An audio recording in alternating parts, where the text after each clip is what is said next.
حضرت فرماتے ہیں کہ بدن اور روح دونوں چیزیں بڑی ضروری ہوتی ہیں، تکوینی امور میں بھی اور تشریعی امور میں بھی۔ بدن سے 3 کام لیے جاتے ہیں۔ بدن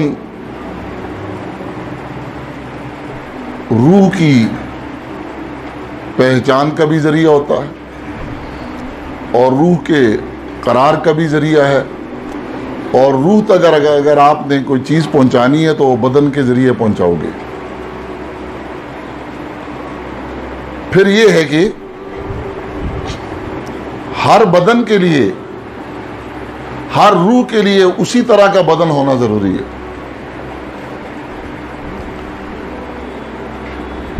تو بدن پہچان کا ذریعہ ہوتا ہے روح کے لیے۔ حضرت نے اس کی مثال یہ دی کہ گدھے کی روح کے لیے گدھے کا بدن ہونا ضروری ہے۔ اگر گدھے کی روح فٹ ہوگی تو وہ گدھے کے بدن ہی میں فٹ ہوگی، اور گدھے کے جسم کو دیکھ کر آپ پہچان لیتے ہیں کہ اس کے اندر گدھے کی روح ہے۔ اب گدھے کے جسم میں بکری کی روح آ جائے، نہیں آ سکتی۔ تو کل بدن کے لیے بھی ایک روح ہوتی ہے، جزو بدن کے لیے بھی ایک روح ہوتی ہے۔ تو جو روح جزو بدن میں ہوتی ہے وہ دوسرے جزو بدن کے اندر بھی نہیں آ سکتی۔ مثلا ہماری آنکھ کے اندر جو روح ہے، اس میں دیکھنے کی صلاحیت ہے، اور کان میں جو روح ہے اس میں سننے کی صلاحیت ہے۔ ایسا نہیں ہو سکتا کہ کسی کی آنکھ نکال دی جائے تو آنکھ کی روح جو ہے وہ کان میں چلی جائے اور کان دیکھنا بھی شروع کر دے، سننا بھی شروع کر دے۔ ہاں، اس دیکھنے کے لیے اس آنکھ کا یہ بدن بھی ضروری ہے۔ بدن کے بغیر اس روح کو قرار نہیں مل سکتا، اور بدن پہچان کا ذریعہ بھی ہوتا ہے روح کا، اور بدن قرار کا ذریعہ بھی ہوتا ہے روح کا۔ بدن کے بغیر روح کو قرار نہیں ملتا۔ تیسری چیز یہ ہے کہ روح تک اگر آپ نے کوئی چیز پہنچانی ہے بدن کے ذریعے پہنچاؤ گے۔ مثلا آپ کو گرمی ہو گئی تو آپ کی روح کو بھی گرمی ہو گئی، تو آپ اپنے بدن کو ٹھنڈا کرتے ہیں، آپ کی روح بھی ٹھنڈی ہو جاتی ہے۔ روح کو ڈائریکٹ آپ ٹھنڈا اور گرم نہیں کر سکتے، بدن کے ذریعے کریں گے۔ آپ کو سردی ہو گئی، آپ اپنے آپ کو گرم کرتے ہیں، ہیٹر کے سامنے بیٹھتے ہیں، آپ کا جسم گرم ہو گیا، آپ کی روح بھی گرم ہو جاتی ہے۔ تو دنیا کے اندر نظام اور ہے، دنیا میں اصل بدن ہے، اس کی تابعداری میں روح ہوتی ہے، اور روح تک کوئی چیز پہنچانی ہے تو بدن کے ذریعے پہنچاؤ گے۔ ڈائریکٹ روح تک کوئی چیز پہنچانے کا آپ کے پاس کوئی ذریعہ نہیں ہے۔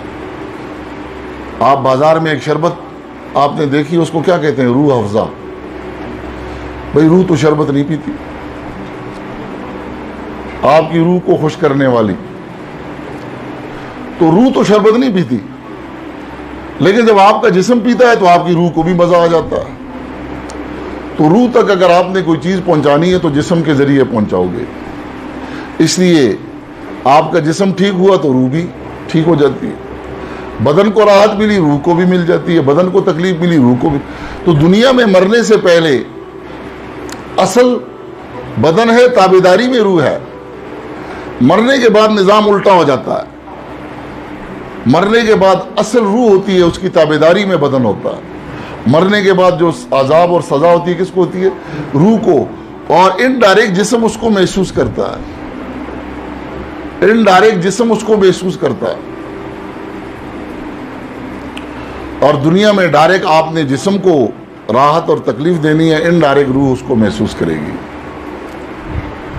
تو ایسے ہی حضرت فرماتے ہیں کہ شریعت کے جتنے احکام ہیں اس میں بھی ایک بدن ہے اور ایک اس کی روح ہے۔ تو بدن بھی ضروری ہے، روح کی پہچان کے لیے بھی، روح کے قرار کے لیے بھی، اور روح تک پہنچاؤ گے کسی چیز کو تو بدن کے ذریعے پہنچاؤ گے۔ مثلا نماز کا ایک عمل ہے، ایک اس کی روح ہے۔ نماز کا عمل کیا ہے؟ اس کا قیام، اس کا رکوع، اس کا سجدہ، یہ ساری چیزیں، یہ اس کا بدن ہے۔ اور اس کی روح کیا ہے کہ نماز کے ذریعے شریعت ہمارے اندر تواضع پیدا کرنا چاہتی ہے. نماز جھکاؤ ہے اللہ کے سامنے، اپنی ذلت اور خواری پیش کرنی ہے، کیونکہ یہ سب سے بڑی عبادت ہے. اور عبادت نام ہے کسی کے غیبی تسلط کو اپنے اوپر سمجھتے ہوئے اس کے سامنے اظہار ذلت کرنا. نماز کا ہر رکن یہ اظہار ذلت ہے، چاہے تکبیر تحریمہ ہے، یہ ہاتھ باندھ کر کھڑا ہونا ہے، رکوع ہے یہ اظہار ذلت ہے، سجدہ تو ذلت کی انتہا ہے. تو نماز کی روح کیا ہے؟ ہمارے اندر تواضع پیدا ہو جائے. اب ایک آدمی یہ کہتا ہے کہ میں نماز پڑھے بغیر یہ نماز کی روح کو حاصل کر لوں گا، تو روح بغیر نماز کے بدن کے قرار نہیں پکڑ سکتی، اس کے اندر آ ہی نہیں سکتی ہے. تو نماز کے ذریعے شریعت ہمارے اندر تواضع کی روح کو پیدا کرنا چاہتی ہے. اور روزے کی ایک ظاہری شکل ہے کہ آپ نے سحری کو اٹھنا ہے، دن کو کچھ کھانا پینا نہیں، رات کو افطاری کرنی ہے، یہ اس کی ظاہری شکل ہے. اور مقصود اس کا کیا ہے؟ وہ تقویٰ ہے کہ نیکیوں پر چلنے کا شوق اور برائیوں سے بچنا ہمیں نصیب ہو جائے. یہ اس کی روح ہے.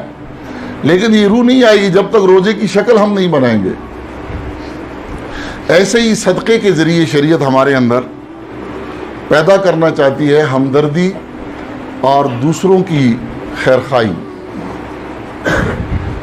یہ صدقے کے ذریعے آئے گا، اور صدقہ دے کر ہمارے اندر ہمدردی اور خیرخواہی تو آ جائے گی. لیکن قربانی کے ذریعے جو چیز پیدا کی جاتی ہے وہ صدقے کے ذریعے ہمارے اندر نہیں آ سکتی. قربانی کیا ہے؟ اس میں آپ نے جانور کو ذبح کرنا، یعنی ایک نفس پر چھری آپ نے چلانی ہے. تو اس کے ذریعے ہمارے اندر شریعت جان نثاری اور جان سپاری کا جذبہ پیدا کرنا چاہتی ہے کہ ہمارے اندر جان نثاری پیدا ہو جائے، کہ ہم اللہ کے لیے جان کو قربان کرنا بھی ہمیں آ جائے. اس کے لیے جانور کی جان کو قربان کریں گے تو ہمارے اندر جان نثاری کا جذبہ آئے گا. مال نثاری سے جان نثاری کا جذبہ نہیں آ سکتا. جب تک جانور کا خون نکلتے ہوئے اپنی آنکھوں سے دیکھا نہیں ہے، اس کے اندر وہ چیز پیدا ہی نہیں ہو سکتی، جان نثاری نہیں پیدا ہو سکتی. کل اس نے جہاد بھی کرنا ہے. اگر اس کا مزاج اتنا نازک ہوا، جان نثاری کا جذبہ ہی پیدا نہیں ہوا، تو یہ شریعت کے اس بڑے حکم پر کیسے عمل کرے گا؟ ہمارے بعض نوجوانوں کے مزاج اتنے نازک ہوتے ہیں. میں نے شاید پہلے بھی یہ واقعہ سنایا تھا کہ ہمارے ایک ڈاکٹر صاحب تھے، وہ یہاں آپریشن تھیٹر میں ان کے پاس ایک مریض آ گیا، خون بہ رہا ہے اور ان کو ٹانکے لگا رہے ہیں. اس کے ساتھ جو تیماردار ہے، بڑی مونچھیں رکھی ہوئی، کڑی الجوان ہے، لیکن مزاج اس کا اتنا کمزور ہے، اندر سے اتنا کمزور ہے کہ جو ہی ڈاکٹر صاحب نے وہ سوئی اندر کی اس کے زخم میں ٹانکے لگانے کے لیے، یہ دڑام سے بے ہوش ہو کر نیچے گر پڑا. جس قوم کے نوجوانوں کے اندر اتنی کمزوری ہو، اس سے آپ کل کیا توقع رکھیں گے؟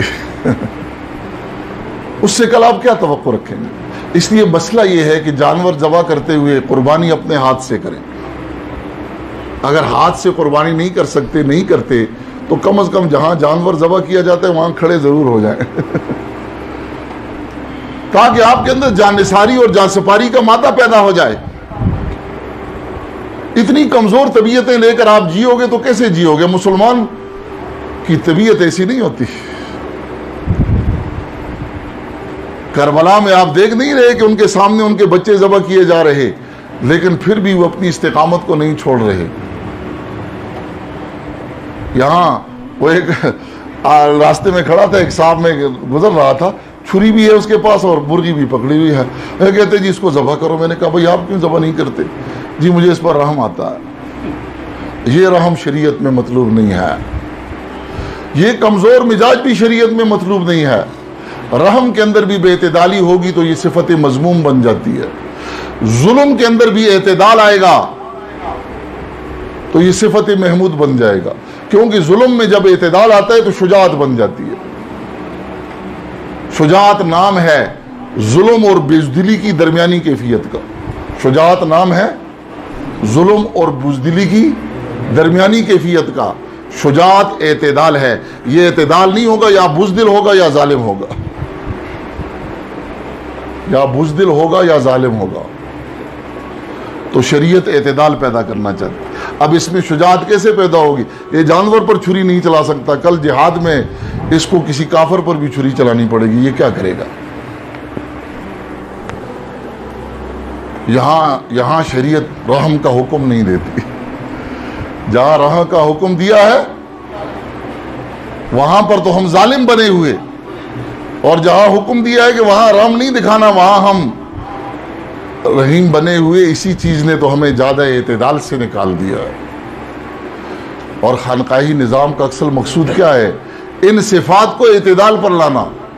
صفت مذمومہ بھی اگر اعتدال پر آ جائے صفت محمود بن جاتی ہے, اور صفت محمود بھی اگر اعتدال سے نکل جائے صفت مذموم بن جاتی ہے. اور یہ بغیر تربیت کے نہیں ہوتی. اور تربیت کے لیے کسی کے سامنے گھٹنے ٹیکنے پڑتے ہیں, اور گھٹنے ٹیکنے کے لیے کیا کرنا پڑتا ہے؟ میں عزت کے قابل, میں نے عزت دینی ہے, لینی نہیں ہے.